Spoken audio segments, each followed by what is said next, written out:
ইমরাইল মোড় এলাকায় আপনারা জানেন যে আজ নিষিদ্ধ ঘোষিত যে আওয়ামী লীগের টানা তৃতীয় দিনের মতন শাটডাউন কর্মসূচি চলছে। এই কর্মসূচির অংশ হিসেবে আজ আমরা ঢাকা চট্টগ্রাম মহাসড়কে এসে যেমনটা দেখতে পাচ্ছি যে অন্যান্য দিনের মতোই এখানে মহাসড়কে যান চলাচল স্বাভাবিক রয়েছে।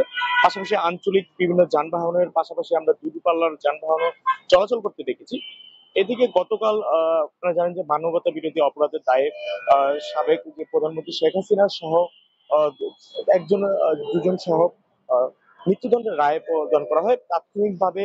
আওয়ামী লীগের জাহাঙ্গীর কবির নানক আজ মঙ্গলবারের মতো সকাল সন্ধ্যা শাটডাউন কর্মসূচির ঘোষণা দেন। এর আগে গত রোববার থেকে সোমবার পর্যন্ত শাটডাউন কর্মসূচি চলমান ছিল। আপনি আপনাদের বর্তমান যে ঢাকা চট্টগ্রাম মহাসড়ক রয়েছে, মহাসড়কের চিত্র আপনাদের দেখানোর চেষ্টা করছি। আমরা দেখতে পাচ্ছি যে এখানে যারা যাত্রী রয়েছেন তারা নির্বিঘ্নেই তারা এক স্থান থেকে তাদের গন্তব্যস্থলে যেতে পারছেন। এবং এখনো পর্যন্ত পাওয়া খবর ঢাকা চট্টগ্রাম মহাসড়কে যে নারায়ণগঞ্জ অংশ রয়েছে, বিশেষ করে সোনারগাঁয়ের মোগরাপাড়া থেকে শুরু করে সিদ্ধিরগঞ্জের সাইনবোর্ড অংশ পর্যন্ত এখনো পর্যন্ত কোথাও কোনো অপ্রীতিকর বিশৃঙ্খলা কোনো ঘটনা ঘটেনি।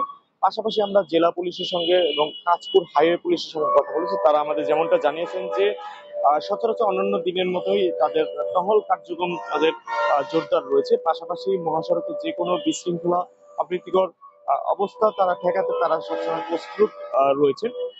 এদিকে আপনাদের আরেকটি বিষয় জানিয়ে রাখি যে গত 24 ঘন্টা এখনো পর্যন্ত জেলা পুলিশের যে পাওয়া খবর সেখানে বলা হয়েছে যে লাস্ট 24 ঘন্টায় প্রায় 24 জন 10 জনের দুঃখিত 10 জনের মতো আওয়ামী লীগ নেতাকর্মীকে গ্রেপ্তার করা হয়েছে। এবং এখনো পর্যন্ত জেলা জুড়ে ঢাকা চট্টগ্রাম মহাসড়ক বাদে অন্যান্য যেসব সড়ক রয়েছে সেসব সড়কেও কোনো কোথাও কোনো বিশৃঙ্খলা ঘটনা ঘটেনি। এর সঙ্গে আমি কয়েকটা বিষয় আপনাদের যুক্ত করতে চাই। এই ঢাকা চট্টগ্রাম মহাসড়কটি বাংলাদেশের অন্যতম একটি ব্যস্ততম মহাসড়ক। এবং গত কয়েকদিন ধরেই এই শেখ হাসিনার রায়কে ঘিরে বিভিন্ন কর্মসূচি গ্রহণ করা হয়। তবে প্রথম থেকে শুরুর দিকে যে লকডাউন কার্যক্রম কর্মসূচি হাতে নেওয়া হয় যে তখন যান চলাচলের পাশাপাশি যাত্রীর চাপ তুলনামূলক কম ছিল। তবে গত রোববার থেকে শুরু হওয়া যে শাটডাউন কর্মসূচি রয়েছে এখানে আমরা ঠিক তেমন কোনো প্রভাব আমরা ঢাকা চট্টগ্রাম মহাসড়কে আমরা লক্ষ্য করিনি। আমরা গতকালের তুলনায় যদি বলা হয়ে থাকে তবে আজ যান চলাচল আরো তুলনামূলক বেশি স্বাভাবিক রয়েছে। এবং যারা যাত্রীরা রয়েছেন তাদের সঙ্গে আমাদের কথা হয়েছে, তারা নির্বিঘ্নেই তারা যেতে পারছেন। তবে মজার বিষয় হচ্ছে অনেকেই তারা জানেন না যে আজ তৃতীয় দিনের মতন এখানে শাটডাউন কর্মসূচি চলছে।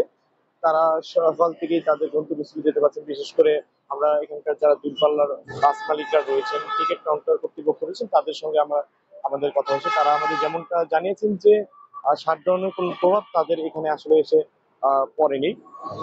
এর সঙ্গে আমি আরো কয়েকটি বিষয় আপনাদের যুক্ত করতে চাই। এই ঢাকা চট্টগ্রাম মহাসড়ক দিয়ে 17টি জেলার বেশি যানবাহন এখানে হাজার হাজার যানবাহন চলাচল করে থাকে।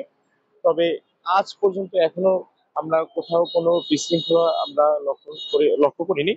এদিকে তবে আরেকটি কয়েকটি বিষয় যুক্ত করতে চাই যে গত 2 দিন আমরা ঢাকা চট্টগ্রাম মহাসড়কের 9টি স্থানে চেকপোস্ট আমরা লক্ষ্য করলেও আজ মহাসড়কে কোথাও কোনো চেকপোস্ট আমরা লক্ষ্য করিনি। তবে জেলা পুলিশ আমাদের যেমনটা জানিয়েছে যে অন্যান্য দিনের মতোই তাদের নিরাপত্তা ব্যবস্থা জোরদার রয়েছে।